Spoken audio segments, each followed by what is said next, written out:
अमावस्येची रात्र, भयानक शांतता, कुत्र्यांचं ते विव्हळणं, त्या आवाजाने काळीच फाटून जायचं, मनाचा थरकाप उडून जायचा. आज कोणाचा नंबर आहे अशी भीती मनात येऊन जायची. पिंपळ झाडाच्या झावळ्यात गुरफटलेली ती विहीर, त्याची ती सावली खूप भयाण वाटत होती. मध्येच पक्ष्यांचा तो विचित्र येणारा आवाज, कुत्र्यांचं भुंकणं, सगळं काही मनाचा थरकाप उडवणारं होतं. अशा वेळी संपूर्ण गाव निश्चित पळून राहायचा. लहान मुलं घाबरून जायची. दर अमावस्येला ती यायची. तिची वेळ ठरलेली असायची. ती यायची अशाच एका रात्री. ती रडायची. त्या आवाजाने कानठळ्या बसायच्या. छाती बडवत ती रडायची. का रडायची ती हे कोणालाच माहीत नव्हते. तिला कोणी पाहिले नव्हते. ती तिच्या वेळेला यायची, रडायची आणि मग एक भयान किंकाळी कानावर पडायची. ती किंकाळी कोणाची हे कोणालाच माहीत नव्हते. भीतीने कोणीच बाहेर पडायचे नाही. कोणी उठायचं पण नाही. जीव मुठीत घेऊन ते तसेच पडून राहायचे. दुसऱ्या दिवशी त्यांना समजायचं आपल्यातलं एक कमी आहे.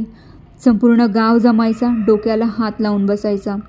कोणाला काही सुचवायचं नाही. यातून आपली सुटका कशी होईल हे काही त्यांना कळायचं नाही. मग तो रडण्याचा आवाज आणि ती भयान शांतता. नेहमीच असं घडायचं. प्रत्येक महिन्याच्या प्रत्येक अमावस्याला हे असंच घडायचं. पुढल्या अमावस्येच्या वेळी मी शोध घ्यायचं ठरवलं. मी लपून बसलो आणि ती येण्याची वाट पाहू लागलो. ती आली तिच्या वेळेला. डोक्यावर पदर, एका नवी नवरीसारखी होती ती. सगळा शृंगार करून आलेली होती. तिच्या पायातल्या घुंगरूंचा आवाज शांतता चिरत होती.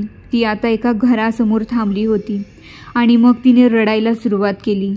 जोडीला तो कुत्र्यांचा आवाज. माझं अंग थंड पडलं. मी थरथर कापू लागलो. ती पुढे काय करते ते पाहू लागलो आणि मी बघतच राहिलो. तो दरवाजा आपोआप उघडला गेला. ती आत गेली आणि एका व्यक्तीला घेऊन बाहेर आली. ज्याला तिने आणलं होतं तो माझा मित्र होता. ती आता त्याचं काय करते ते बघू लागलो. ती आता माझ्या दिशेने वळली आणि तोच तिने तिच्या डोक्यावरचा पदर बाजूला केला. आता तिचा चेहरा मी बघू शकत होतो. ती कोण आहे हे मला समजणार होतं. ती आता मध्यभागी आली आणि तिचा चेहरा मला दिसला. तिचा तो चेहरा बघून माझ्या तोंडातून किंकाळी बाहेर पडली आणि मी तिथेच बेशुद्ध पडलो. दुसऱ्या दिवशी उठलो तेव्हा मी घरी होतो. मी घरी कसा? कोणी आणलं मला इथे? मी स्वप्न तर पाहिलं नाही ना? पण नाही, मला बाहेरून आरडाओरडा आणि रडण्याचा आवाज येत होता. म्हणजे रात्री जे घडलं ते सत्य होतं. अजूनही तो चेहरा आठवला की संपूर्ण अंगाला घाम फुटतो. माझी वाचाच बंद होऊन जाते. एक अनामिक भीती माझ्या मनात घर करून जाते.